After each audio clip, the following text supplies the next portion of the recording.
Hi everyone, today I want to share with you what I'm recently working on. It's a virtual reality prototype which is designed to view IFC file and further make material data entry. This is the IFC sample file I'm going to use in the video. You can grab this sample from the link below. I get my inspiration from these two IFC viewers, as BIM Explorer with an open source library, BIM Vision with an interesting way to visualize the IFC information. Last year, I started working on the desktop version as part of my master thesis.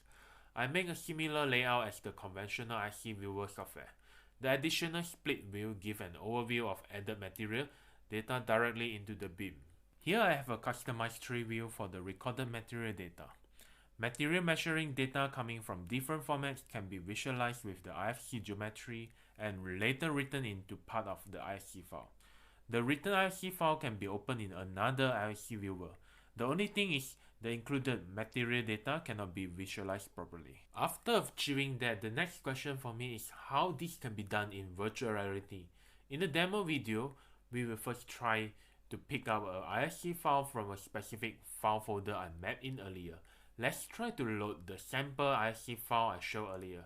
There are some glitches while the IFC file is converted in the background and is to be loaded into our VR applications. Give some seconds. The geometry file will be loaded in.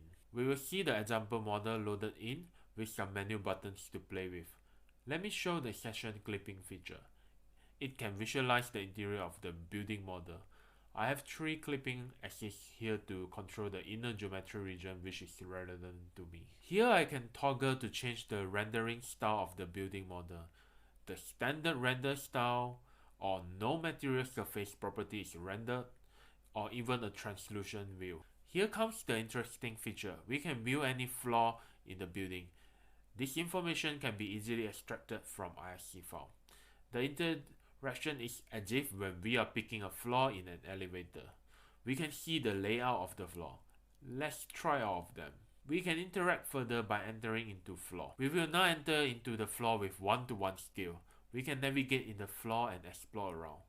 I will now activate the entity selection mode. There's a little text box showing the property of the selected entity. Let me select this wall as an example to make our material data entry. You can now see a little dialog box here. Let's enter some name, can be arbitrary. Let me just move the keyboard closer. Let's give a name. Let's call sample.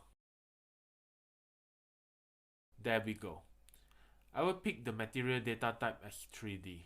Here shows all the STL files in the folder I mapped earlier. Let's pick one of them.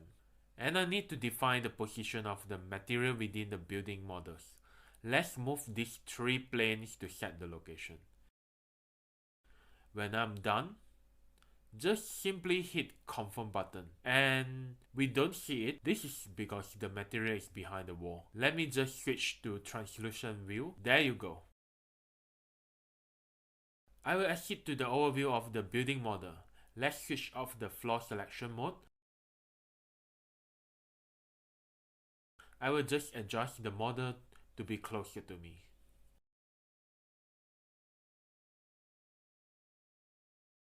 Let's switch on the session clipping mode and see how the material data seem. You can see that the material 3D data is exactly the location I defined earlier. So that's it. Thanks to my family who is helping me and supporting me when I'm making this video. Hope you enjoy watching. Feel free to put your comment below. If you like to follow my upcoming project, you can subscribe my channel.